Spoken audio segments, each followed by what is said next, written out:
dans le cadre du développement des éditions Pell. Je vous présente un extrait du livre J'accuse d'Émile Zola.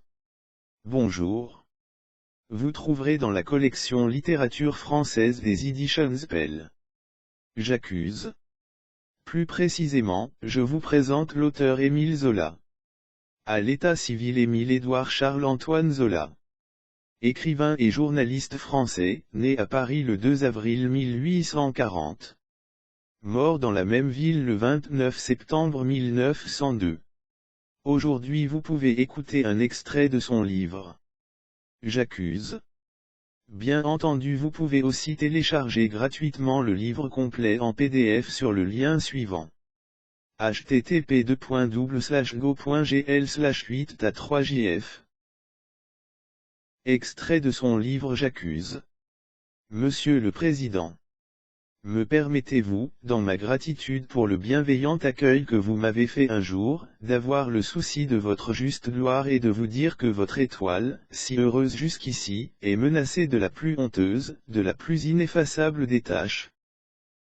Vous êtes sorti sain et sauf des basses calomnies, vous avez conquis les cœurs. Mais quelle tache de boue sur votre nom, j'allais dire sur votre règne, que cette abominable affaire Dreyfus. Et c'est fini, la France a sur la joue cette souillure, l'histoire écrira que c'est sous votre présidence qu'un tel crime social a pu être commis. Puisqu'ils ont osé, j'oserai aussi, moi. La vérité, je la dirai, car j'ai promis de la dire, si la justice, régulièrement saisie, ne la faisait pas, pleine et entière. Mon devoir est de parler, je ne veux pas être complice. Mes nuits seraient hantées par le spectre de l'innocent qui expie là-bas, dans la plus affreuse des tortures, un crime qu'il n'a pas commis. Et c'est à vous, Monsieur le Président, que je la crierai, cette vérité, de toute la force de ma révolte d'honnête homme. Pour votre honneur, je suis convaincu que vous l'ignorez. Et à qui donc dénoncerai-je la tourbe malfaisante des vrais coupables, si ce n'est à vous, le premier magistrat du pays? La vérité d'abord sur le procès et sur la condamnation de Dreyfus. Un homme néfaste a tout mené, a tout fait, c'est le lieutenant-colonel du Petit de Clam, alors simple commandant. Il est l'affaire Dreyfus tout entière, on ne la connaîtra que lorsqu'une enquête loyale aura établi nettement ses actes et ses responsabilités. Il apparaît comme l'esprit le plus fumeux, le plus compliqué, hanté d'intrigues romanesques, se complaisant au moyen des romans feuilletons, les papiers volés, les lettres anonymes, les rendez-vous dans les endroits déserts, les femmes mystérieuses qui colportent, de nuit, des preuves accablantes. C'est lui qui imagina de dicter le bordereau à Dreyfus, c'est lui qui rêva de l'étudier dans une pièce entièrement revêtue de glace, c'est lui que le commandant Forzinetti nous représente armé d'une lanterne sourde, voulant se faire introduire près de l'accusé endormi, pour projeter sur son visage un brusque flot de lumière et surprendre ainsi son crime, dans l'émoi du réveil. Et je n'ai pas à tout dire, qu'on cherche, on trouvera.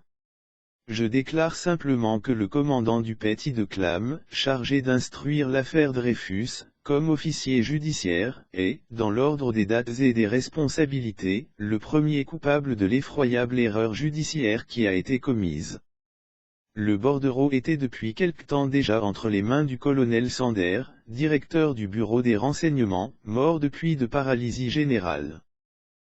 Des fuites avaient lieu, des papiers disparaissaient, comme il en disparaît aujourd'hui encore, et l'auteur du bordereau était recherché, lorsqu'un a priori se fit peu à peu que cet auteur ne pouvait être qu'un officier de l'état-major, et un officier d'artillerie, double erreur manifeste, qui montre avec quel esprit superficiel on avait étudié ce bordereau, car un examen raisonné démontre qu'il ne pouvait s'agir que d'un officier de troupe. On cherchait donc dans la maison, on examinait les écritures, c'était comme une affaire de famille, un traître à surprendre dans les bureaux même, pour l'en expulser. Et, sans que je veuille refaire ici une histoire connue en partie, le commandant du Petit de Clam entre en scène, dès qu'un premier soupçon tombe sur Dreyfus. À partir de ce moment, c'est lui qui a inventé Dreyfus, l'affaire devient son affaire, il se fait fort de confondre le traître, de l'amener à des aveux complets. il y a bien le ministre de la guerre, le général Mercier, dont l'intelligence semble médiocre, il y a bien le chef de l'état-major, le général de Boisdeffre, qui paraît avoir cédé à sa passion cléricale, et le sous-chef de l'état-major, le général Gons, dont la conscience a pu s'accommoder de beaucoup de choses. Mais, au fond, il n'y a d'abord que le commandant du Petit de Clam, qui les mène tout, qui les hypnotise, car il s'occupe aussi de spiritisme, d'occultisme, il converse avec les esprits. On ne saurait concevoir les expériences auxquelles il a soumis le malheureux Dreyfus, les pièges dans lesquels il a voulu le faire tomber, les enquêtes folles, les imaginations monstrueuses, toute une démence torturante. Ah! Cette première affaire, elle est un cauchemar, pour qui la connaît dans ses détails vrais. Le commandant du Petit de Clam arrête Dreyfus, le met au secret. Il court chez Madame Dreyfus, la terrorise, lui dit que, si elle parle, son mari est perdu. Pendant ce temps, le malheureux s'arrachait la chair, hurlait son innocence. L'auteur du livre, J'accuse, c'est Émile Zola. Vous pouvez télécharger son livre en PDF, gratuitement, ici pour lire la suite. http://go.gl/8ta3jf. Et sur notre blog. Auteur-éditeur sur kindle.com. Visitez notre blog régulièrement. Auteur-éditeur sur kindle.com. Vous y trouverez de nombreux livres numériques en PDF, sur la littérature française gratuitement. Nous vous remercions par avance de faire connaître notre blog à vos amis et connaissances. Vous trouverez aussi le livre complet en PDF à votre disposition sur ce lien, J'accuse d'Émile Zola.